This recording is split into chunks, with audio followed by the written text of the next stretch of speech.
Bem-vindos, caros ouvintes, ao podcast da emergência e o Laringoscopando. Hoje a gente vai falar sobre um tema crucial da medicina de emergência, que é a sequência rápida da intubação. Esse procedimento aí, amplamente utilizado em pacientes críticos, salva vidas diariamente. Mas eu me pergunto se a gente está realmente atento a todos os aspectos que garantem o sucesso de uma sequência rápida de intubação bem feita. Então eu estou aqui com o Ian para destrinchar esse assunto de maneira profunda e prática. Tudo bem contigo, Ian? Tudo bem, Adriel? Como é que tá, cara? Bem-vindos, ouvintes. Vamos que vamos. Bem, ouvintes, a sequência rápida ela é considerada padrão ouro no manejo das vias aéreas em pacientes críticos. Mas muitas discussões e muitos podcasts, episódios que a gente ouve de sequência rápida de intubação se concentram muito no quarto P, que é o paralisia mais indução. Na verdade, a gente faz a indução, depois a paralisia, mas para ficar com P primeiro, a gente fala paralisia mais indução. Ou seja, muitos dos episódios são focados nessa discussão e principalmente sobre qual é o melhor indutor. Mas, aqui no podcast da emergência, a gente já tem um episódio sobre isso, né? Que é qual é o melhor indutor. E aí você pode ver ele para tirar suas dúvidas em relação a esse aspecto. Mas a sequência rápida de intubação, ela é composta por 7 P's fundamentais, né? O primeiro é a preparação, o segundo a pré-oxigenação, o terceiro, que é a otimização pré-intubação, que a gente fala com pré-otimização, né, para ficar com o P primeiro, o posicionamento, tanto do paciente quanto do intubador, a paralisia mais a indução, como eu comentei, o posicionamento do tubo e o pós-intubação. Cada um desses P's ele é essencial para o sucesso do procedimento da intubação. E negligenciar qualquer um deles pode aumentar os riscos e comprometer o desfecho. Ian, o que você pensa aí sobre a gente fazer essa abordagem mais abrangente, considerando todos os P's?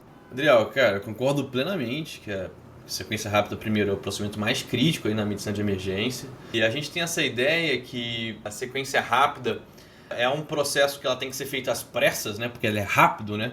Mas na verdade ela precisa de um planejamento meticuloso, né? Tem alguns especialistas que até sugerem a gente mudar o termo sequência ressuscitada de intubação, né? Tá? Para ter mais foco até na estabilização do paciente, né? Que quando a gente olha a literatura, a gente percebe que taxas de sucesso em primeira tentativa batem 80% até 90% em centros hiperespecializados. Então isso quer dizer o quê? Que em 10 intubações, 8, 9, você vai intubar de primeira, né? Que é o processo mecânico de passar o tubo, né? Mas taxas de evento adverso batem 45% em literatura mundial, 35% em literatura brasileira. Então a sequência rápida, apesar de ter esse termo, né, rápido, ela precisa de uma estratégia, né? É muito mais que uma técnica, um método, é uma estratégia de abordagem à via aérea no paciente crítico, né? E inclusive quando a sequência rápida foi trazida, né, cientificamente com o artigo, a primeira vez era a sequência rápida de indução, porque o foco era você entender que a indução era para ser feita de uma maneira rápida, em contraste com a indução que era feita de maneira mais lenta pelos anestesistas, né? E aí aqui, vide esse grande foco que se tem na paralisia e indução, a gente pensou em conversar com vocês, caros ouvintes, um pouquinho mais sobre os outros P's e a gente vai dar um pouquinho mais de destaque para o primeiro P, até porque os outros a gente conversa um pouco ao longo dos outros episódios, né? Quando a gente fala de oxigenação, quando a gente fala de otimização, até mesmo no primeiro episódio, nos 2 primeiros episódios sobre o laringoscopia e não achei, a gente fala bastante do posicionamento. Então a gente queria falar um pouquinho do primeiro P, que é a preparação. E veja só, preparação não se limita à checagem de equipamentos. Ela envolve organizar todo o cenário para intubação, planejar as alternativas em casos de falha e alinhar as funções da equipe. Mas aí surge uma pergunta: quem que é o responsável pela preparação? No ambiente intra-hospitalar, como as salas de emergência e UTIs, é comum que os enfermeiros chequem os equipamentos. Porém, assim como na aviação, onde o piloto que verifica os instrumentos antes do voo, eu acredito que o médico intubador que deve assumir essa responsabilidade. Por outro lado, no atendimento pré-hospitalar, como no SAMU, essa checagem geralmente é feita pelo médico, o que levanta a questão: por que essa diferença de responsabilidades entre os cenários intra e extra-hospitalar? Um médico do SAMU, quando ele chega no plantão, a primeira coisa que ele tem que fazer é checar a mochila azul, que é a mochila da via aérea. Por que dentro do hospital não é o médico que está fazendo essa checagem, né? Então, independente do ambiente, é essencial que o médico intubador verifique o funcionamento do laringoscópio, dos tubos e das máscaras, até porque, imagina, você vai laringoscopar lá, o enfermeiro checou o laringoscópio e quando você vai intubar, o laringoscópio não está funcionando. Mas é o enfermeiro que vai usar o laringoscópio? Não, é você médico. Então, acho que é você que devia estar fazendo essa avaliação. E aí a gente tem que confirmar e conferir se a gente tem a nossa caixa de via aérea difícil, se ela está completa. E a gente precisa planejar, né, nossos passos A, B e C e se acontecerem falhas na nossa intubação e deixar alinhado com a equipe as funções que cada um vai ter em cada um desses planos A, B e C, garantindo aí que todo mundo saiba quais são os seus papéis. E aí, Ian, existe um caso, né, conhecido aí, famoso, que é o caso da Elaine Bromley. Não sei se eu falei o nome dela certo. Você pode contar um pouquinho pra gente sobre o caso da Elaine e o que foi que isso mudou em relação à preparação para intubação? Claro, Adriel, assim, o caso da Elaine Bromley foi um caso que ficou conhecido mundialmente, aconteceu no Reino Unido, e é um exemplo trágico, mas extremamente didático, sobre como as coisas podem dar errado mesmo numa via aérea eletiva, que foi o caso da Elaine, que foi fazer uma cirurgia do otorrino, se não me engano era desvio de septo, era algo super eletivo, né? E durante a indução anestésica, parece que ela teve uma obstrução de via aérea, a equipe médica da anestesiologia passou mais de 20 minutos tentando entubar, com uma saturação persistentemente abaixo de 40%. Uma coisa interessante desse caso é que o marido dela, ele é piloto de avião, e por conta de toda essa falha que aconteceu com a Elaine, ele criou um grupo chamado Clinical Human Factors Group, que ele tem o objetivo de promover a aplicação de fatores humanos e como contornar essas manejos de crise durante situações estressantes, atípicas, e traz uma lição poderosa ali sobre planejamento, liderança, comunicação, que podem realmente salvar vidas. E quando você olha o caso retrospectivamente da Elaine, porque esse caso ele é discutido assim, anualmente sobre processos assistenciais, como deixar os processos mais seguros. E o que eles ressaltam de principais falhas foram, primeiro, comunicação deficiente. Então, apesar da gravidade, assim, uma paciente estava saturando 40%, ninguém verbalizou ali o problema, assumiu o controle como liderança, então sempre tinha anestesista entrando, saindo, aí chama o otorrino, tenta uma intubação com fibro, mas ninguém foca em oxigenar a paciente, tá? Planejamento inadequado, não havia uma estratégia clara para se houvesse uma falha de intubação. Por quê? Então imagina um anestesista que faz 5, 10 cirurgias ali, intubações para cirurgia. Então ele está acostumado a intubar todo mundo ali de primeira, ventilar, passar máscara laríngea. E era um procedimento eletivo que a ideia inicial não era intubar a paciente, era passar uma laringe, era um procedimento breve, né? Então quando teve essa falha, ninguém tinha um plano B, né? Então não foi considerado, por exemplo, uma crico numa paciente que estava saturando abaixo de 40 por 20 minutos. E é uma paciente que ela teve morte cerebral por conta desse período de hipóxia prolongado.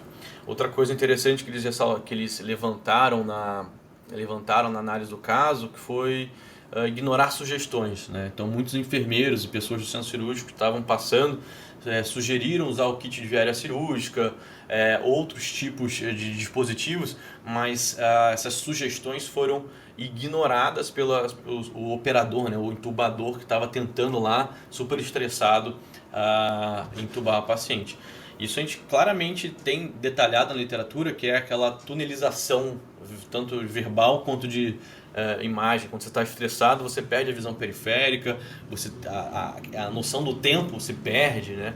Então você está lá numa tentativa de laringoscopia que você acha que está durando 30 segundos, mas na verdade está durando 2 minutos, né? Então é extremamente importante você ter essa consciência de que você está num momento estressante e que o paciente ele não morre por falta de um tubo de plástico ali na garganta, né, do tubo, mas sim por falha de oxigenação, né? Os australianos têm o algoritmo do Vortex, que é um algoritmo bem didático. A ideia é imaginar um funil, né?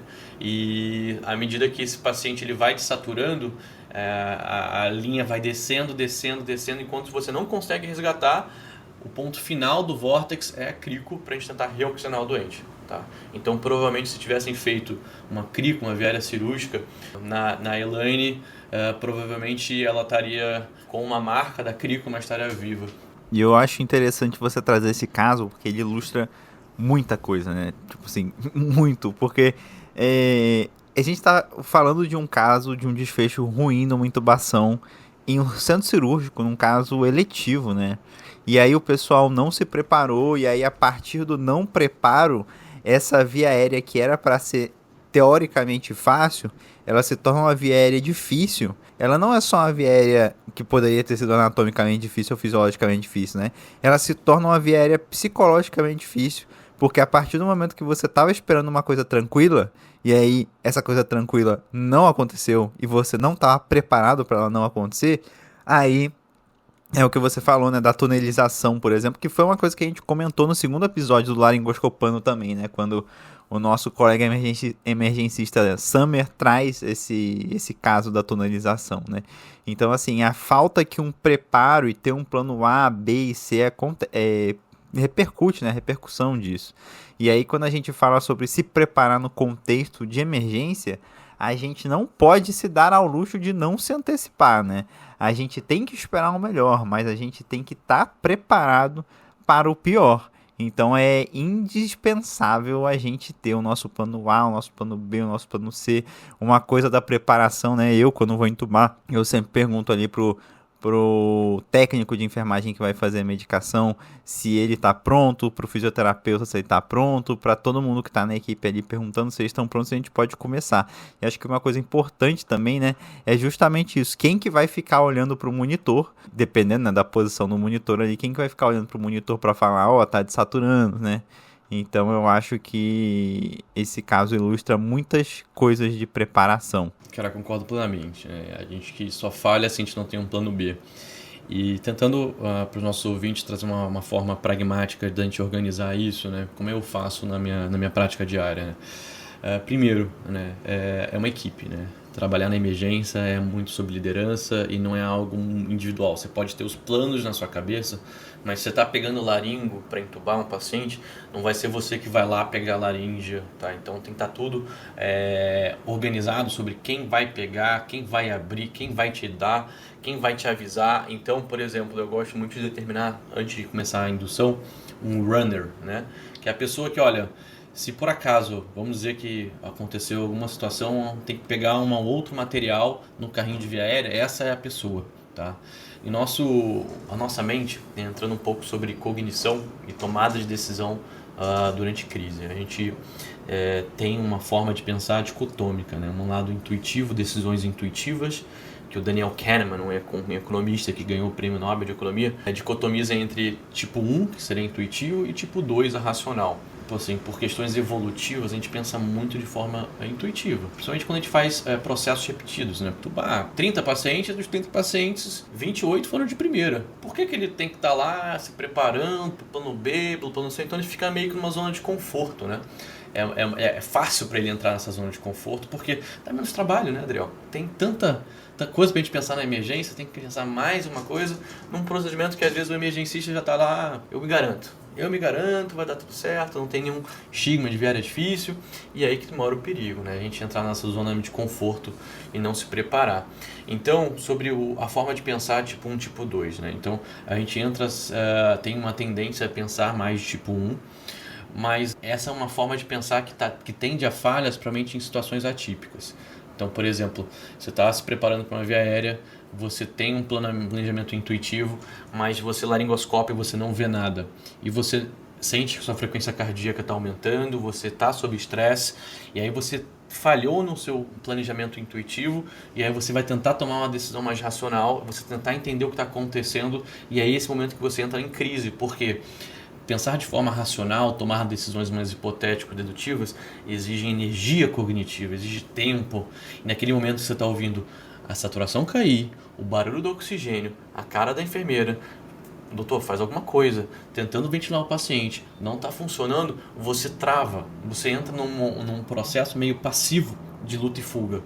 Por isso que é extremamente importante, antes de a gente induzir o paciente a entrar numa curva de apneia, que o paciente pode tudo acontecer ali, a gente terminar numa crico.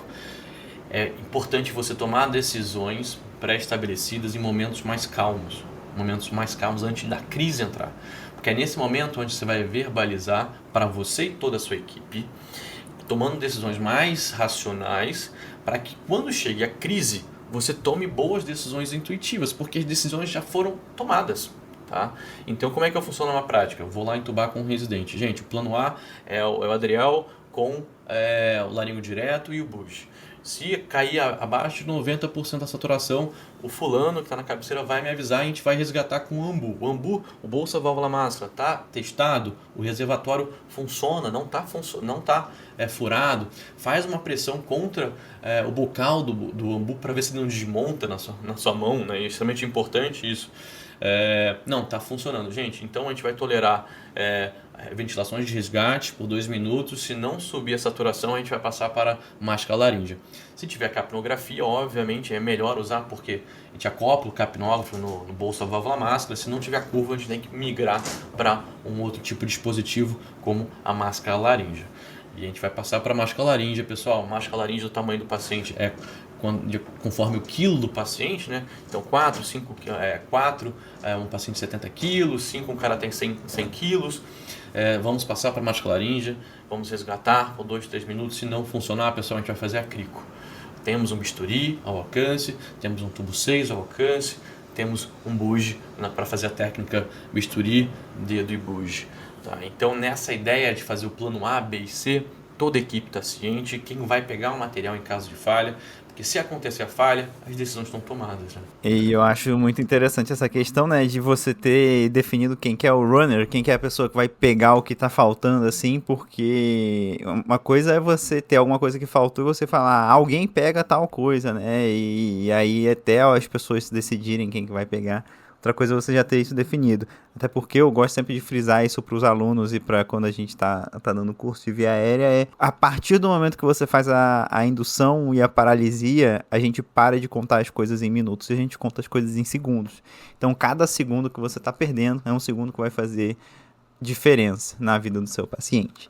Mas saindo dessa questão mais individual, assim, das tarefas de cada um e do seu preparo individual, até do preparo da equipe, eu gosto de chamar um pouco a atenção para um outro aspecto da preparação que foi uma coisa que muito me fez pensar enquanto eu era coordenador de pronto-socorro, né?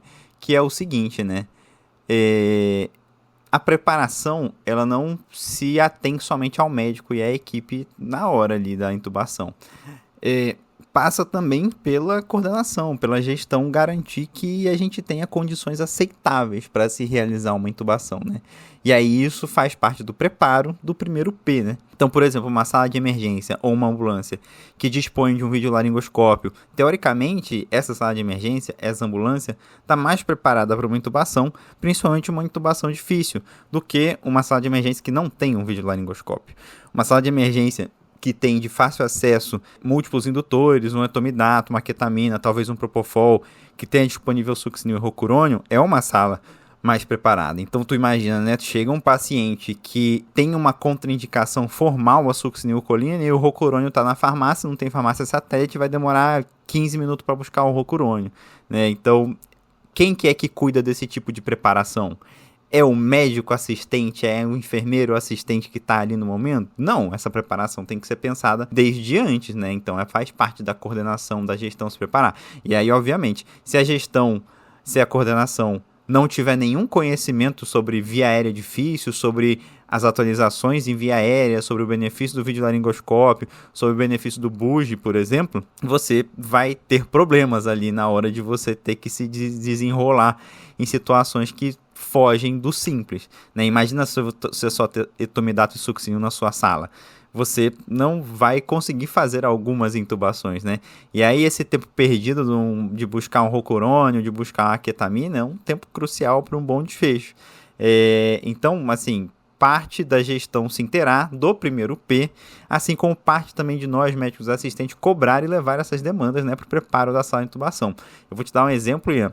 Eu sempre, desde que eu conheci o bujo no meu R1, todas as minhas intubações foram feitas com bujo. Todas. Eu, basicamente, os 3 anos de residência, nunca intubei com fio guia. E aí, no local que eu trabalho hoje, os bujos são horríveis. São muito ruins a qualidade deles, né? Só que, para além deles serem ruins, o pessoal do CME estava preparando o bujo ao contrário. Então eles entortavam o bugie, né? Porque algumas pessoas guardam o bugie curvado, né? E eles estavam curvando o bugie ao contrário. E aí na hora que você ia usar o bugie ele tava fazendo a curva ao contrário e ficava indo para baixo em vez de para cima. E aí eu precisei ir lá na coordenação, precisei falar com o responsável do CME e falar, olha, não é assim que se guarda um bugie, isso aqui deixa ele inutilizável. Isso faz parte da preparação também, né? Porque se eu tô pensando, eu vou usar um bugie, aí eu chego lá e o bugie que eu imaginei não é o bugie que existe, isso ferrou com a minha preparação, né? Então eu queria ouvir um pouquinho de você aí nesse sentido também. Cara, eu concordo plenamente. Acho que para ilustrar isso que você falou sobre a questão de preparação, organização, tem um estudo que é o NAP4. Na verdade, é um processo de auditoria que o Reino Unido fez, que a ideia, o NAP é o NAP4 National Out Project, foi conduzido no Reino Unido em 2008, 2009. Ele foi liderado pela Royal College lá de anestesistas em colaboração com a Difficult Airway Society, né? Então eles queriam investigar as principais causas e consequências de complicações graves no manejo da via aérea em 3 cenários: centro cirúrgico, UTI e emergência. E durante esse ano eles pegaram todos os casos de complicações graves, né? Então foram mais de 180 casos. Quase 40 óbitos relacionados ao manejo da via aérea. Os pacientes morreram pera-intubação. 20 casos de lesão cerebral permanente relacionados a processos pera-intubação que aconteceram. E episódios de via aérea cirúrgica, né? E olha que interessante, né? Foi um estudo muito legal de ler, porque é como se fosse nós reconhecemos que os humanos erram, nós temos falhas humanas, como fazer para melhorar? É uma coisa que a aviação talvez seja muito incorporada, né? Quando um avião cai, é fazer um processo de auditoria, né? E eles fizeram no Reino Unido, né? Olha, tivemos 190 casos complicações que poderiam ser evitadas. O que a gente pode fazer para melhorar? Então foi uma análise de caso a caso e assim, as pedras angulares que eles põem como responsáveis por esse caso. A primeira é falta de se planejar para a falha, né? É aquilo que a gente vem falando até aqui durante essa conversa, né? Não houve um plano B, não houve um plano C. E aí a recomendação que ele faz para evitar isso ele enfatiza a mudança rápida de técnica quanto à abordagem inicial da falha, né? Estratégias como CRICO, né, precisam estar dentro do planejamento. Independente se for uma via aérea eletiva, por exemplo, um paciente que não tem estigma de via aérea difícil, então é extremamente importante ter esse switch. E dentro da preparação, como gestor, né, como você estava falando, eu faço já o link com uma outra recomendação que eles fazem, que eles já conheceram, alta taxa de falha em fazer a cricotireoidectomia. Então eles viram que a taxa de sucesso da crico, quando feita por um não cirurgião, foi de 40%. Enquanto quando um cirurgião estava presente, a técnica cirúrgica teve 100% de sucesso. Tá? Isso se teve como responsável, que eles consideraram, a falta de treinamento da equipe, né? Então, como gestor, líder de serviço, é extremamente importante a gente ter um treinamento regular em técnica cirúrgica de crico para todo mundo que intuba, tá? Porque ela é o fim da linha. E é um procedimento que um médico especialista vai fazer, às vezes, 2, 3 vezes na vida. Mas tenho certeza que essas 2, 3 vezes serão situações que esse procedimento vai salvar o paciente ou evitar uma lesão irreversível, tá? Só complementando aqui o que o NAP4 põe como outras recomendações que eles já conheceram, eu achei muito interessante essa recomendação, que é a negligência em uso da capnografia. Hoje a gente tem bem claro na literatura que a capnografia é o padrão ouro para a gente identificar uma intubação esofágica. Eles reconheceram que a capnografia, onde tinha a capnografia, ela não foi utilizada, ela foi responsável por 70% das complicações. Tá? Então, se tivesse uma capnografia nessas intubações, provavelmente essas complicações não seriam complicações, se é que vocês me entendem, né? Então, extremamente no ponto de vista de gestor, primeiro, auditar. Isso entra muito naquele conceito que a gente bate sobre, olha, nós somos humanos, a gente vai errar, né? Em vez de a gente lá apontar o dedo e tirar, o Adriel não conseguiu entubar. O Adriel, vamos trocar de Adriel, né? Vamos tirar o Adriel e botar o Adriel 2. Porque ele não vai falhar, o Adriel 2 não vai falhar, ele tem outra experiência e vai lá e falha, porque é humano. que provavelmente vai acontecer é que quando as pessoas tiverem uma falha de VAR, uma VAR difícil, que não vão conseguir entubar de primeiro, tiver algum evento grave, elas vão querer só botar embaixo do tapete. Porque o gestor ele quer ver perfeição, né? E não otimização, né? E esse é um conceito que a gente precisa mudar, porque a falhabilidade humana ela não é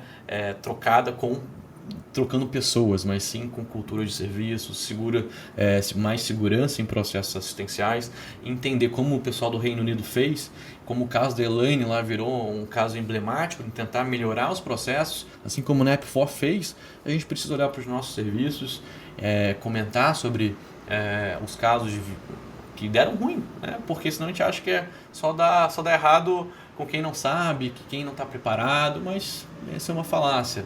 Você que está aqui escutando o podcast, tentando se especializar, melhorar o seu cuidado, vai acontecer com você uma hora ou outra, né? Os britânicos eles têm um termo que é o learn not to blame, né? Porque a primeira reação quando você comete um erro ou falha numa via aérea é botar um culpado.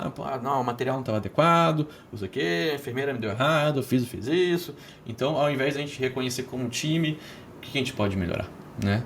Eu acho que essa é uma verdadeira postura de líder, de entender o processo assistencial à emergência numa visão mais holística, e é algo que eu espero do especialista em emergência, principalmente, ou aquelas pessoas que querem ter uma carreira mais longa na emergência, entender o departamento de emergência de uma visão mais geral, de processos, de equipe, de liderança. Não é algo que a gente está mais de passagem, que é bico, né? Emergência é algo, já um processo de carreira, né? A gente tem uma especialidade, tem residência, tem uma associação, então a gente vem lutando e a gente quer ficar na emergência, e para isso a gente precisa melhorar esses processos dentro do nosso departamento. Eu vejo assim que essa questão de fazer auditorias, né? É uma coisa muito importante, é a falta que faz comissões de óbito, sabe? Porque, óbito é um desfecho que a gente não quer chegar, e quando acontece, é importante a gente poder ter a capacidade de aprender com esse erro, né? Porque um óbito evitável é uma vida que continua, né? E a gente conseguir evitar um óbito. A gente sabe que existe muita pressão, tanto no SUS quanto no privado, para ter uma redução de gastos. É justamente em gastar agora que vai reduzir gastos no futuro, né? Pensando assim, o videolaringo é caro, um ultrassom é caro, né? Você mobilizar vários recursos assim para uma intubação com plano A, B e C, e até você pensar em fazer um treinamento da equipe, né? Porque o treinamento da equipe tem que partir da gestão. Você fazer um treinamento da equipe, uma reciclagem, intubação, né? Por que cobram a CLS? Por que cobram a TLS, mas não cobram que a pessoa tenha uma certa experiência em intubação, comprove uma eficiência em intubação, né? Por que não tem uma prova prática disso? Porque, no fim das contas, o médico vai precisar usar o ACLS muitas vezes se a intubação dele for falha, né? O paciente parar por hipóxia ou por hipotensão pera-intubação. Então, assim, você treinar e ter os recursos, às vezes é realmente mais caro inicialmente. Mas é porque a gente não está olhando a longo prazo, pensando assim, quantos pacientes não vão morrer? Quantos pacientes não vão precisar de uma UTI por mais tempo? Quantos pacientes vão ter uma recuperação mais rápida porque o meu processo de intubação foi melhor, foi mais adequado, né? A gente tem que começar a pensar mais a longo prazo também, né?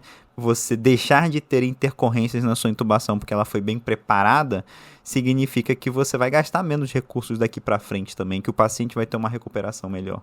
Então isso eu acho que é uma coisa da gente pensar. E não só isso, né? Aproveitando e falando em gestão, falando em recurso, tem uma ferramenta prática, né, que complementa a preparação, que é o nosso famoso checklist. Assim como na aviação, né, eles entraram, né, os checklists entraram na aviação para diminuir a sobrecarga cognitiva e para evitar os cenários caóticos, né? O checklist veio para a sala de emergência também para ajudar a gente ter uma intubação mais segura. Um exemplo aí do checklist é o checklist de Montpellier, que foi testado nas UTIs na França, né? E tem vários itens essenciais, como, por exemplo, pré-oxigenação, com ventilação não invasiva, a capnografia, que a gente não tem, a indução rápida, que é a sequência rápida, e já deixar, né, preparado vasopressores para combater aquela hipotensão perintubação, né? Esse protocolo aí, usando o checklist de Montpellier, ele reduziu complicações graves de 34% para 21%. Então você pensa, né? Você está usando capnografia, que é caro, você está usando ventilação não invasiva, que é um recurso maior do que uma máscara não reinalante ou um ambu, né? Mas você está reduzindo complicações graves de 34% para 21%, que é uma diminuição de gasto também, é uma redução de custo. E, além disso, né, teve uma meta-análise publicada no JAMA que avaliou o impacto do checklist na intubação. Embora eles não tenham reduzido diretamente a mortalidade, diminuíram significativamente a hipóxia, especialmente nas UTIs. Então, assim, eu queria ouvir de você, Ian, uma fala aí sobre os checklists, o que você pensa sobre isso. Cara, eu sou um grande fã do checklist. Acho que é difícil quem trabalha na emergência não gostar do checklist. Por quê? O maior benefício dele é a descarga cognitiva. Né? Lá no início do podcast eu falei sobre tomada de decisão, sobre como nós tomamos decisões, intuitiva e racional. E lembrar que toda decisão que a gente toma, ela vem de uma caixinha limitada, que afinal do plantão ela pode estar esgotada. Né? Então, quanto mais a gente conseguir delegar essas decisões, cara, não tenho que me lembrar de testar o tubo, não tenho que me lembrar isso, porque está escrito no papel, alguém vai lá verbalizar o checklist e alguém já vai checar, alguém já vai pegar o tubo ideal, alguém já vai testar o ambu, e eu como líder, que eu já estou lembrando do paciente que está chegando, claramente o infarto está chegando, estamos intubando um paciente, uma SARA grave, por exemplo, um paciente hipoxêmico, outro paciente está indo para toma, preciso ver.